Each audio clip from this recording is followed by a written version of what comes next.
Assalamualaikum warahmatullahi wabarakatuh. Saya Farhan Maulana dari program studi akuntansi Fakultas Ekonomi dan Bisnis dengan nomor induk mahasiswa 2416 2210 18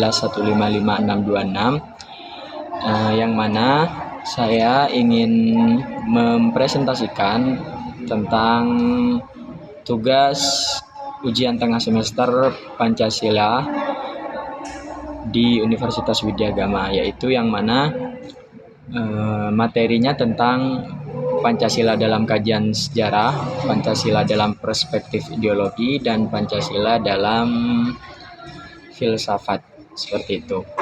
Jadi untuk tentang 3 materi tersebut, saya akan memulainya dengan Pancasila dalam kajian sejarah. Pancasila dalam kajian sejarah adalah Pancasila dalam konteks sejarahnya sebagai panduan dan landasan bagi bangsa Indonesia. Jadi Pancasila memiliki sejarah yang panjang dan terkait erat dengan perjuangan bangsa Indonesia untuk merdeka. Jadi sejarah Pancasila ini dimulai dari upaya para tokoh bangsa untuk merumuskan dasar negara yang dapat menyatukan keberagaman Indonesia. Yang pertama, awal mula konsep Pancasila. Awal mula konsep Pancasila itu yaitu istilah Pancasila sendiri diambil sudah dikenal dalam khazanah kebudayaan Indonesia sebelum masa kemerdekaan. Kata ini berasal dari bahasa Sanskerta yang berarti 5 prinsip atau 5 dasar. Namun pemaknaan Pancasila sebagai dasar negara baru muncul pada masa persiapan kemerdekaan. Yang kedua yaitu asal-usul gagasan Pancasila. Asal-usul gagasan Pancasila ini yaitu sejarah kelahiran Pancasila. Sejarah kelahiran Pancasila yang mana pergerakan yaitu pada pergerakan nasional awal abad ke-20 yang mana mengenai ide dasar negara yang meliputi nilai-nilai luhur bangsa Indonesia yang mulai muncul seiring dengan pergerakan nasional yang memperjuangkan kemerdekaan dari penjajahan Belanda. Dan juga yang kedua dipengaruhi oleh semangat kebangsaan dan keinginan merdeka dari penjajahan. Itu merupakan asal-usul dari gagasan Pancasila. Pengaruh semangat kebangsaan yaitu pemikiran para tokoh pergerakan yang dipengaruhi oleh semangat nasionalisme dan kebutuhan untuk mempersatukan bangsa yang beragam dalam sebuah negara merdeka. Dan juga kesadaran akan dasar negara, yaitu para pemimpin pergerakan sadar bahwa Indonesia yang merdeka memerlukan dasar negara yang kuat, yang bisa menyatukan perbedaan dan mewujudkan cita-cita kemerdekaan. Jadi itu merupakan asal-usul gagasan Pancasila. Yang selanjutnya itu adalah perumusan Pancasila. Perumusan Pancasila itu terjadi di sidang BPUPKI, yang mana BPUPKI sendiri Badan Penyelidik Usaha-Usaha Persiapan Kemerdekaan Indonesia, yaitu pada 1 Juni 1945. Pembentukan BPUPKI ini, Badan Penyelidik Usaha Persiapan Kemerdekaan Indonesia, dibentuk oleh Jepang pada awal 1945 sebagai langkah awal persiapan kemerdekaan Indonesia. Terus proses perumusan dan dasar negara. Diskusi dasar negara pada sidang BPUPKI bulan Mei 1945 sebagai tokoh nasional berdiskusi mengenai dasar negara yang cocok untuk Indonesia. Terus yang kedua yaitu usulan dari tokoh nasional, yang mana usulannya dari tokoh-tokoh nasional yang meliputi terhadap BPUPKI ini yaitu Insinyur Soekarno, Muhammad Yamin, dan Supomo yang mengajukan ide-ide mereka tentang dasar negara. Pada tanggal 1 Juni 1945, Soekarno memperkenalkan konsep Pancasila sebagai dasar negara yang terdiri dari 5 prinsip utama, yang mana ini juga merupakan usulan nama Pancasila, yaitu dari Insinyur Soekarno. Seperti itu. Yang selanjutnya adalah konsep 5 sila. Konsep 5 sila yaitu sila yang pertama meliputi terhadap ketuhanan. Ketuhanan ini bermaksud sebagai menghormati keberadaan Tuhan dan kebebasan beragama. Yang mana ketuhanan ini meliputi agama-agama yang diresmikan dan dilegalkan di Indonesia. Yang kedua ada kemanusiaan. Dalam kemanusiaan ini menjunjung tinggi nilai kemanusiaan dan keadilan. Jadi pada sila kedua ini menganut tentang menjunjung tinggi nilai kemanusiaan. Jadi yang mana manusia di Indonesia yang mana derajatnya rendah tidak dipandang rendah, derajatnya tinggi juga tidak dimulia-muliakan, yang mana disamaratakan sebagai kemanusiaan dan bentuk keadilan. Yang ketiga itu persatuan, yaitu mewujudkan persatuan bangsa Indonesia di atas perbedaan. Yang keempat kerakyatan, demokrasi dengan prinsip musyawarah untuk mufakat. Jadi setiap menentukan sesuatu itu melakukan permusyawaratan atau perwakilan, seperti halnya perwakilan dari rakyat, yaitu ada DPR, Dewan Perwakilan Rakyat, seperti itu. Yang kelima adalah keadilan sosial, yaitu menciptakan keadilan dan kesejahteraan sosial bagi semua. Tujuan Pancasila ini mengakomodasi berbagai pandangan dari masyarakat yang beragam sehingga nilai-nilai dalam Pancasila dapat diterima oleh seluruh lapisan bangsa. Seperti itu. Yang mana awal dari Pancasila ini ditulis dalam Piagam Jakarta, yaitu pada tanggal 22 Juni 1945. Perumusan Pancasila dalam Piagam Jakarta oleh Panitia 9. Perumusan oleh Panitia 9 ini setelah sidang BPUPKI, yaitu dibentuk Panitia 9 yang bertugas merumuskan lebih lanjut dasar negara, dan mereka menghasilkan dokumen yang bernama Piagam Jakarta pada tanggal 22 Juni 1945. Perubahan sila pertama pada 18 Agustus 1945. Jadi, pertama kali sila pertama itu tidak berbentuk yang sekarang, yaitu ketuhanan yang Maha Esa. Namun dalam Piagam Jakarta itu berbunyi ketuhanan dengan kewajiban menjalankan syariat. Perubahan untuk persatuan ini terjadi pada tanggal 18 Agustus 1945. Demi menjaga persatuan dan toleransi antar umat beragama, sila pertama diubah menjadi ketuhanan yang Maha Esa. Perubahan ini menunjukkan komitmen bangsa untuk membentuk negara yang inklusif dan menghormati keberagaman beragama. Jadi agar tidak hanya tertera agama Islam di dalam 5 dasar sila dasar tersebut. Yang selanjutnya yaitu Pancasila dalam perspektif ideologi. Kalau tadi kita meninjau dari sejarahnya, sekarang ditinjau dari perspektif ideologinya. Pancasila dalam perspektif ideologi adalah Pancasila sebagai sistem nilai yang mengarahkan pola pikir, tindakan, dan kebijakan dalam kehidupan berbangsa dan bernegara sebagai ideologi negara Indonesia. Dan Pancasila ini bukan hanya kumpulan prinsip dasar, tetapi juga merupakan pandangan hidup yang menjadi pedoman bagi setiap aspek kehidupan di Indonesia, mulai dari moralitas, politik, ekonomi, sosial, hingga budaya. Pancasila sebagai ideologi negara. Pancasila bukan hanya dasar negara, tetapi juga pedoman moral dan sosial bagi rakyat Indonesia. Seperti itu. Jadi pandangan Pancasila dalam perspektif ideologi adalah seperti halnya hal tersebut yang saya sebutkan tadi. Yang selanjutnya pengertian Pancasila. Yang pertama, dasar Pancasila adalah dasar negara Indonesia.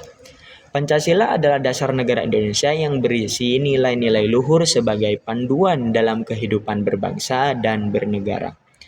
Yang kedua, sebagai sistem dan nilai etika kehidupan bermasyarakat.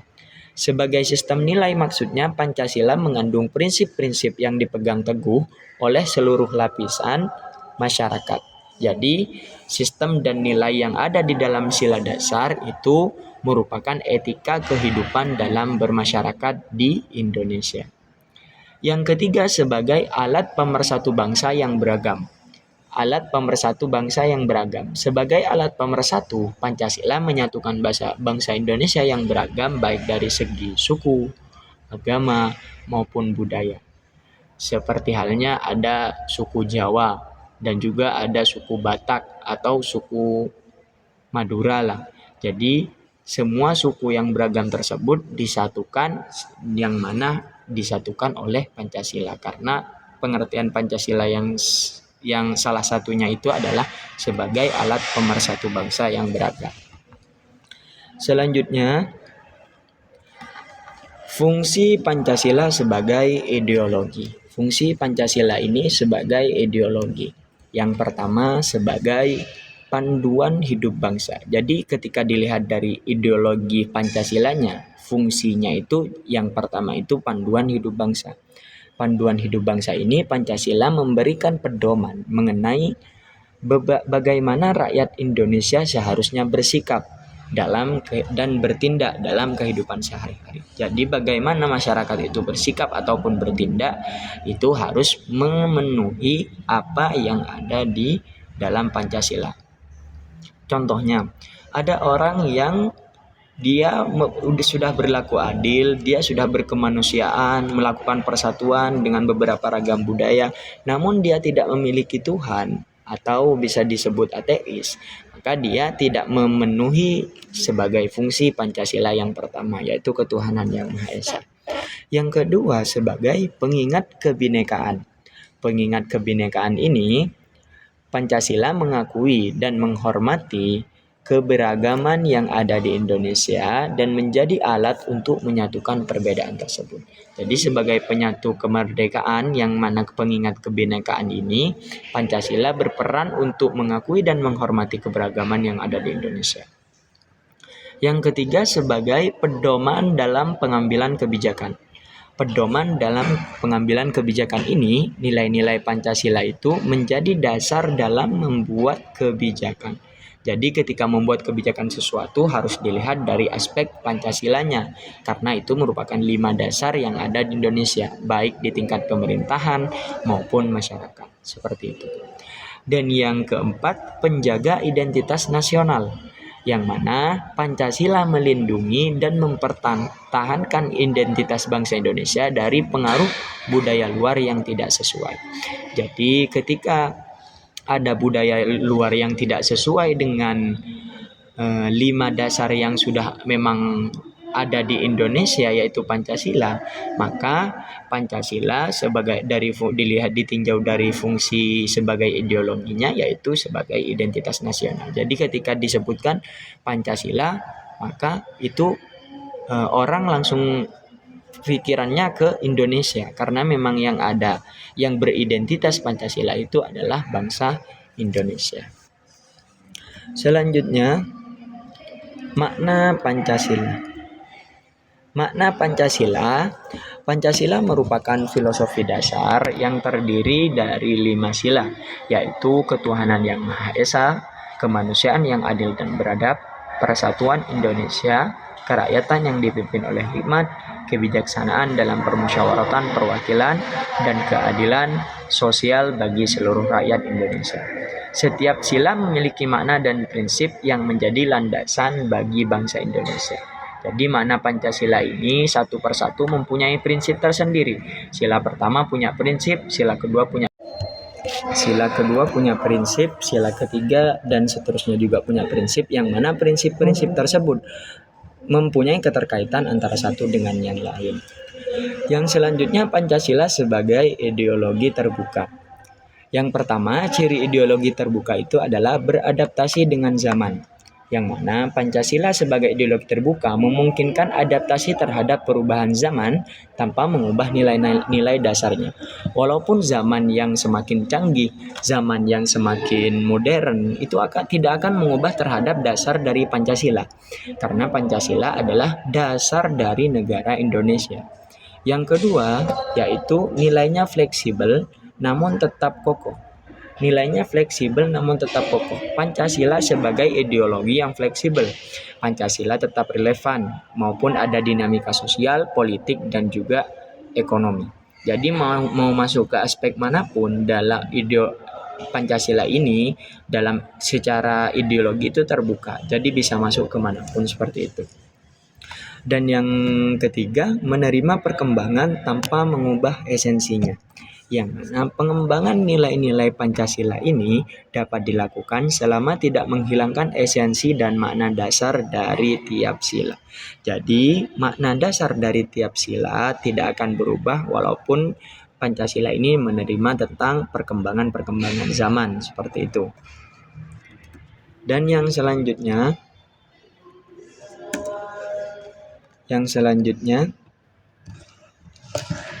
tantangan penerapan Pancasila. Tantangan penerapan Pancasila ini, tantangan yang dihadapi yang pertama itu adalah globalisasi dan pengaruh budaya luar. Jadi globalisasi dan pengaruh budaya luar akan juga berpengaruh, yang mana membawa nilai-nilai dan budaya asing yang kadang bertentangan dengan prinsip Pancasila yang dapat mempengaruhi gaya hidup masyarakat seperti itu. Yang kedua yaitu kesenjangan sosial dan ekonomi. Kesenjangan sosial dan ekonomi ini, masalah ketimpangan dapat mengancam solidaritas bangsa dan memicu konflik sosial. Dan yang terakhir adalah ancaman terhadap persatuan dan kebinekaan. Jadi tantangan penerapan Pancasila yang ketiga yaitu ketika adanya perbedaan politik, perbedaan suku, perbedaan agama yang tidak dikelola dengan baik dapat menimbulkan perpecahan. Itu mungkin dari Pancasila ketika dilihat dalam perspektif ideologinya. Sekarang masuk ke Pancasila ketika dikaji dalam kajian filsafatnya. Pancasila dalam kajian filsafatnya adalah pandangan hidup bangsa Indonesia yang dapat difahami lebih dalam melalui berbagai aspek filsafat seperti ontologi, epistemologi, dan aksiologi. Dalam konteks filsafat, Pancasila bukan hanya sekedar ideologi negara atau dasar hukum, tetapi juga sebuah sistem filsafat yang menyentuh hakikat manusia, pengetahuan, nilai-nilai, serta cara hidup bermasyarakat dan bernegara. Itu dikaji dalam filsafat. Pancasila sebagai sistem filsafat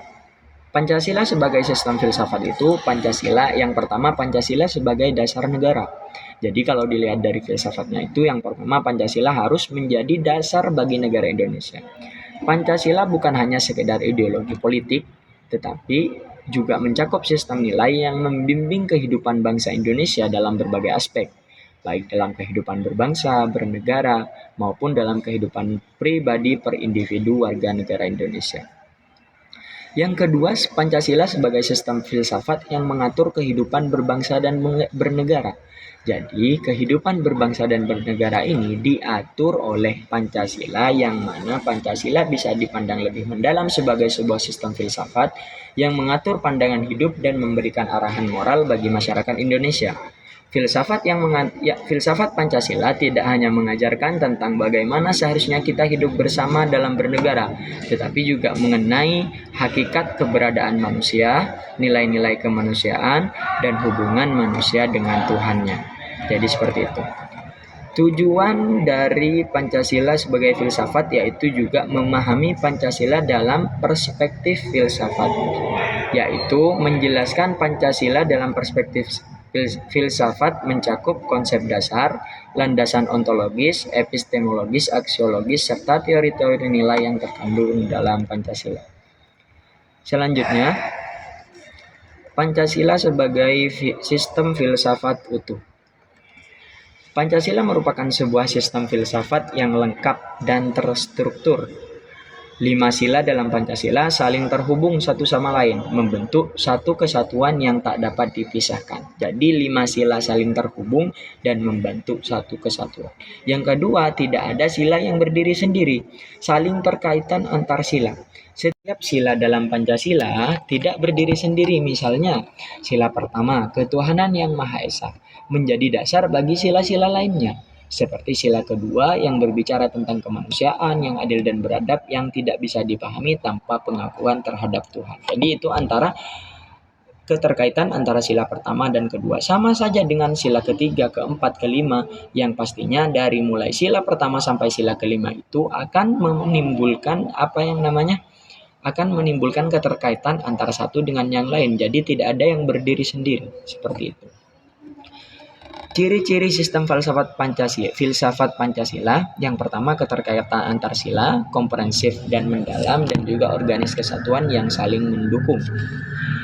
Yang selanjutnya itu adalah landasan Pancasila. Landasan Pancasila ini ada 3, yaitu landasan ontologis, yang mana pertama menyelidiki hakikat eksistensi manusia, Tuhan, dan negara. Dalam cabang filsafat yang ini mempelajari hakikat keberadaan atau eksistensi. Dalam konteks Pancasila, kita meneliti hakikat dari setiap sila, terutama yang berkaitan dengan Tuhan, manusia, dan juga sesama. Yang kedua, Tuhan sebagai kausa prima, manusia sebagai makhluk sosial dan spiritual.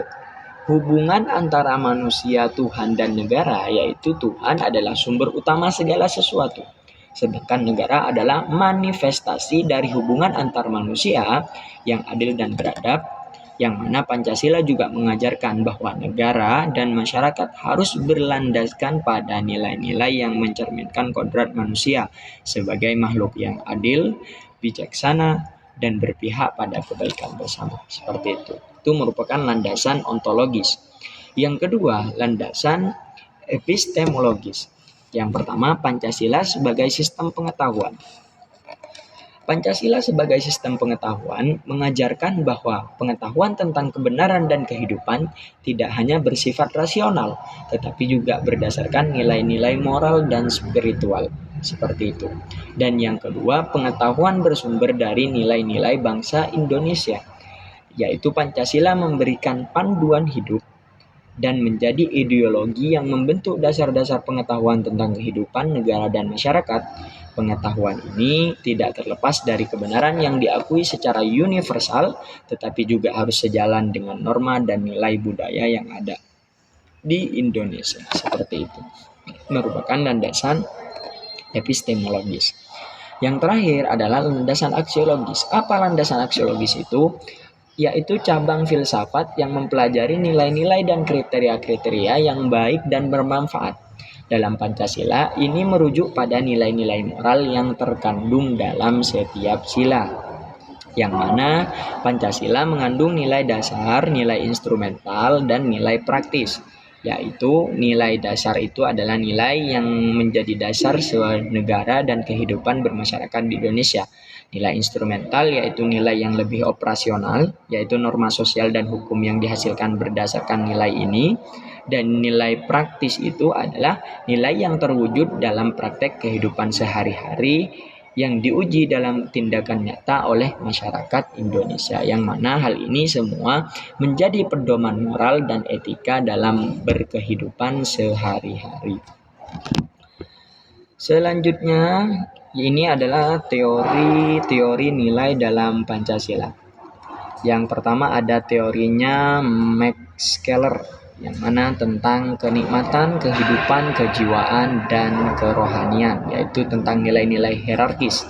Nilai-nilai kenikmatan, nilai yang berkaitan dengan kesenangan atau kebahagiaan fisik setiap individu, seperti kesejahteraan.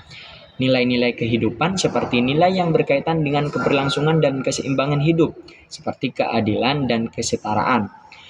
Yang ketiga, kejiwaan. Nilai kejiwaan ini nilai yang lebih abstrak dan intelektual, seperti kebenaran dan pengetahuan. Yang terakhir, nilai kerohanian, yaitu nilai moral yang paling tinggi, yang mana berkaitan dengan nilai-nilai religius dan etika. Seperti itu. Yang kedua ada teori dari Walter G. Everett, yaitu nilai manusia dalam 8 kategori. Nilai ekonomis.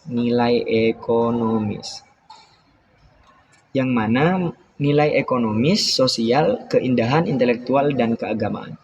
Yaitu menyusun nilai-nilai manusia dalam 8 kelompok, termasuk nilai-nilai ekonomi, kejasmanian, kesehatan dan efisiensi, hiburan, sosial, watak, estetika, intelektual, dan keagamaan. Semua ini berhubungan dengan sila-sila Pancasila, yang mana Sila-sila dalam Pancasila itu mengarahkan kehidupan masyarakat untuk memperhatikan semua aspek-aspek yang disebutkan dalam 8 kategori teorinya Walter itu tadi. Yang ketiga adalah teori dari Noto Nagoro, yaitu 3 tingkatan nilai. Yang pertama yaitu material, vital, dan kerohanian atau kebenaran, keindahan, kebaikan, ataupun religius. Nilai material berguna secara fisik, nilai vital berguna bagi aktivitas manusia, dan nilai kerohanian berhubungan dengan aspek moral, estetis, dan religius. Dalam Pancasila, nilai-nilai dasar adalah nilai yang mendasari setiap tindakan moral, hukum, dan sosial dalam masyarakat Indonesia. Seperti itu tuh mungkin teori-teori dalam Pancasila. Baik, kita sudah sampai di part terakhir, yaitu kesimpulannya. Kesimpulannya yang pertama itu Pancasila dalam kajian sejarah. Kesimpulan ketika Pancasila dipandang dalam kajian sejarahnya yaitu Pancasila lahir sebagai hasil perjuangan dan pemikiran para pendiri bangsa yang berusaha mengakomodasi keberagaman bangsa Indonesia baik dalam aspek agama, budaya maupun suku. Proses perumusan Pancasila melalui dialog dan refleksi yang mendalam mengarah pada sebuah prinsip dasar negara yang mampu menyatukan seluruh rakyat Indonesia dalam semangat kebangsaan. Pancasila bukan hanya sebagai produk sejarah, tetapi juga sebagai jawaban atas tantangan untuk menjaga persatuan, dan juga kesatuan bangsa. Yang kedua, ketika Pancasila dalam perspektif ideologi. Kesimpulannya ketika Pancasila dipandang dalam perspektif ideologinya yaitu adalah Pancasila mempunyai fungsi sebagai pandangan hidup dan ideologi negara yang menuntun kehidupan berbangsa dan bernegara. Sebagai ideologi, Pancasila adalah sistem nilai yang menyeluruh yang memberikan arahan dalam penyelenggaraan negara dan kehidupan sosial, mengedepankan keadilan sosial, persatuan, serta penghargaan terhadap HAM, hak asasi manusia. Pancasila sebagai ideologi juga mengandung sifat yang dinamis dan terbuka, mampu beradaptasi dengan perkembangan zaman, namun tetap berpijak pada nilai-nilai dasar yang abadi. Yang ketiga, Pancasila ketika dilihat dalam kajian filsafatnya, kesimpulannya itu adalah Pancasila merupakan sistem filsafat yang utuh, yang mencakup dimensi ontologi, epistemologi, dan aksiologi. Secara ontologis, Pancasila memberikan pemahaman tentang hakikat manusia yang terhubung dengan Tuhan dan sesama. Secara epistemologis, Pancasila mengakui adanya kebenaran rasional yang disertai dengan nilai moral dan etika dalam pengetahuan. Sedangkan dari sisi aksiologinya, Pancasila adalah sistem nilai yang menekankan pentingnya keadilan sosial, kebaikan, dan nilai-nilai moral yang menjadi pedoman dalam kehidupan masyarakat dan bernegara. Jadi kesimpulan akhirnya, Pancasila dalam ketiga kajian tersebut, sejarah, ideologi, dan filsafat, merupakan fondasi utama yang mengarahkan Indonesia dalam menjalankan kehidupan berbangsa dan bernegara. Seperti itu. Jadi dari ketiga pandangan tersebut, tujuannya tidak lain dan tidak bukan adalah mengarahkan Indonesia dalam menjalani kehidupan berbangsa dan bernegara. Mungkin itu saja yang dapat saya sampaikan dalam presentasi hari ini. Mungkin ada kurang lebihnya, saya tidak meminta maaf, karena kalau saya meminta maaf ketika dimaafkan itu maka tidak ada kritik. Sedangkan saya butuh kritik dan saran dari para kakak-kakak dan juga teman-teman, khususnya juga Bapak dosen saya, Bapak Ramadhan Al-Farisi, yang mana beliau mengajarkan pendidikan Pancasila di Universitas Widya Gama Malang. Dan mungkin itu saja yang dapat saya sampaikan. Billahi taufiq wal hidayah. Wassalamualaikum warahmatullahi wabarakatuh.